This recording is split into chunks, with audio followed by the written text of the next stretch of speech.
Hey, what's up guys? This is Eric from CryptoviralTV and I'm here with two guys from Theta. Introduce yourselves. Hello, my name is Mitch Liu. I'm the founder and CEO of Theta Labs. I'm Wes Levitt. I'm head of strategy at Theta Labs. Awesome. Could you guys tell me a little bit about your platform? I know we were chatting a little bit earlier, but explain your platform as you would to, I guess, a college freshman,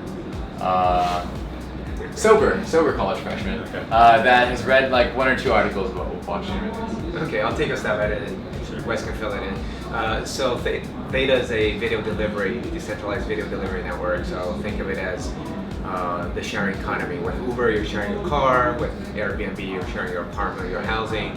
With Theta, you're sharing your excess bandwidth. So for example, if your favorite show is HBO's Game of Thrones and you enjoyed that content, and when you rebroadcast or restream that to, let's say, Wes, who enjoys Game of Thrones as well, I earn Theta tokens. Oh, awesome. Is there a problem with TPS on that or block size? So the way our protocol works, you're sharing down to individual video segments of maybe 2 seconds.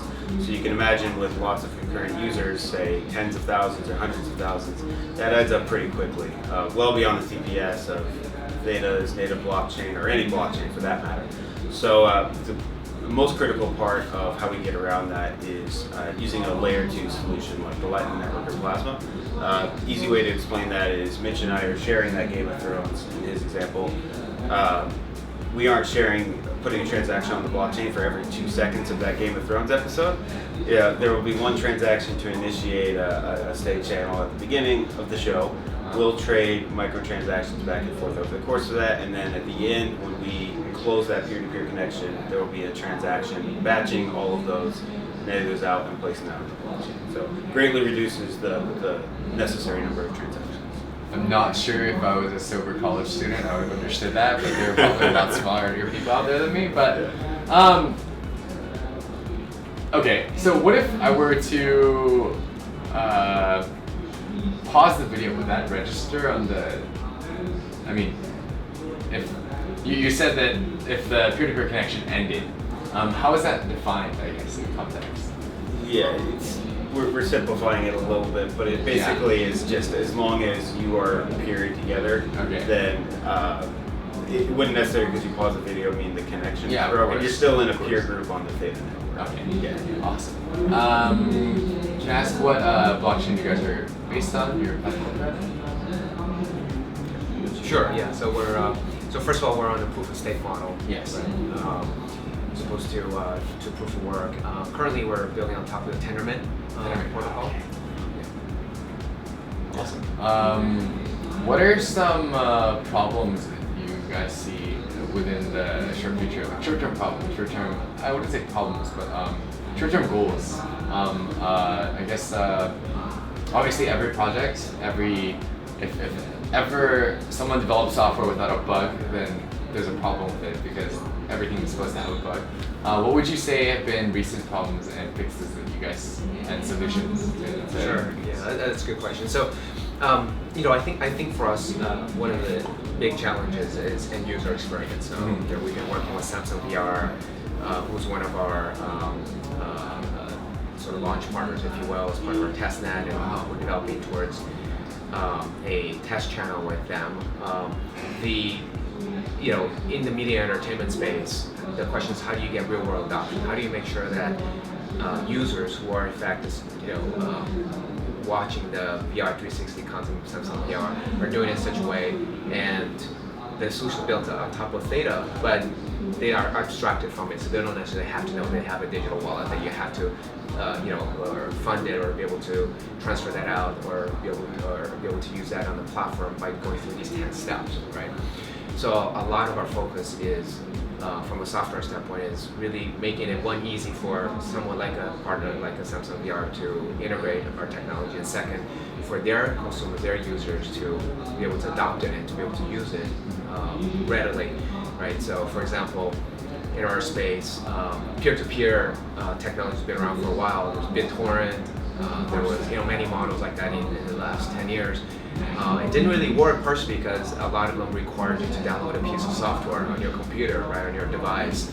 And a bunch of malware, but exactly, right? And it takes, I mean, it's a big friction point, right? If I want to go to the site and watch a piece of content on YouTube, I just watch, right? Yeah. So that's a big part of our focus in terms of the technology.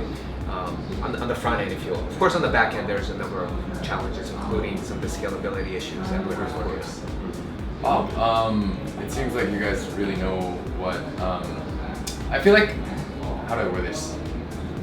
I feel like a lot of issues with recent blockchain platforms. Sorry, I've had like 3 hours of sleep every day for like the last 5 days. Okay.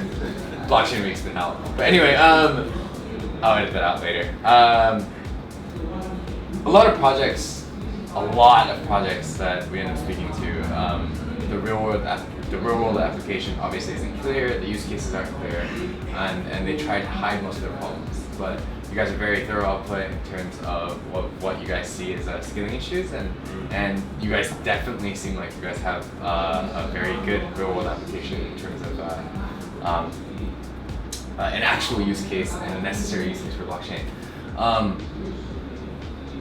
Obviously, this year's been a very interesting year. Maybe it's just because I'm in Korea and it's been expanding like crazy, but it's been a very interesting year in terms of self-standardization, self-regulation, in terms of both token sales and in terms of how those token sales operate, and the standardization of the platform, and these things having to actually have a use case, a real world application for blockchain. It's not like last year where you could just have a white paper with whatever on it and they just throw you money your way. What were some troubles that you guys faced going through your entire token sale? So in our particular case, the parent company to Theta Labs is Sliver TV. So we started Sliver TV in early 2016, and by the time that Theta as the project began last summer, we already had a couple million users on our platform, right? So the esports, video game streaming platform similar to Twitch TV.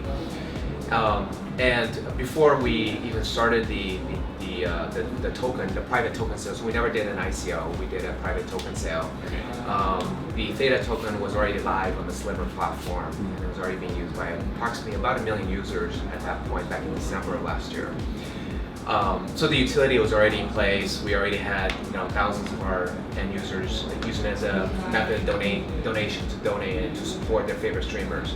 And that was very important sort of proof point for us, if you will, that there was a true utility and a true functionality to the token itself. And subsequently we did our token sale. Awesome. Wow. Now that we've spoken about your project, I usually keep my programs about the tech, but obviously I've had a lot of complaints about not speaking about the crypto side of things, aside from the blockchain side. For the next, I would say not next year, but for the rest of this year, to each his own, but are you guys bullish or bearish?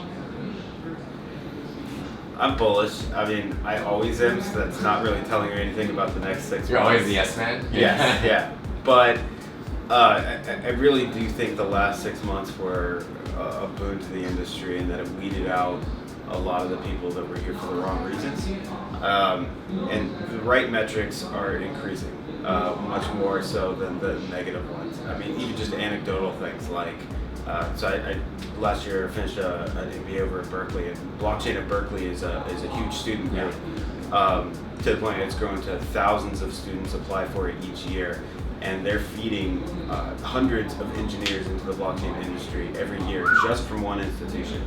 So regardless of what anyone feels about the latest headline about whether it's Korea should follow their example, by the way. Just saying. Absolutely. We have a crap ton of developers. I don't know why they're not teaching blockchain. Anyway, so the right indicators are moving in the right directions, and I think that's much more important than fretting about the latest exchange hack or whatever. Yeah, completely agree. I mean, I think we're all very bullish in the long run. The real promise, I think, is in technology itself, right? And we always come back to technology because we are technologists by heart. We have a Berkeley, and and you have an MIT person here. So Wow, in my, MIT and the end of all. In my alma mater, MIT, and we have a partnership with Play Labs over at the MIT Media Lab, and one of the projects is building on top of Theta Protocol. But you're beginning to see a lot of academia and even professors in different departments, right, which are really cross-functional, right, various different applications, right, in different areas, and not just in media entertainment, which is our focus.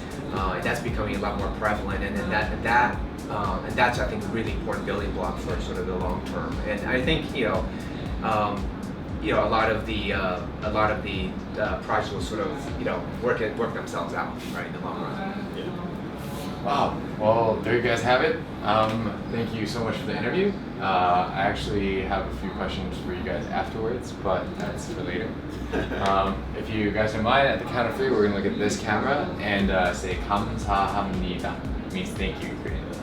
Okay, you think you can do it? All right. Yeah. 1, 2, 3.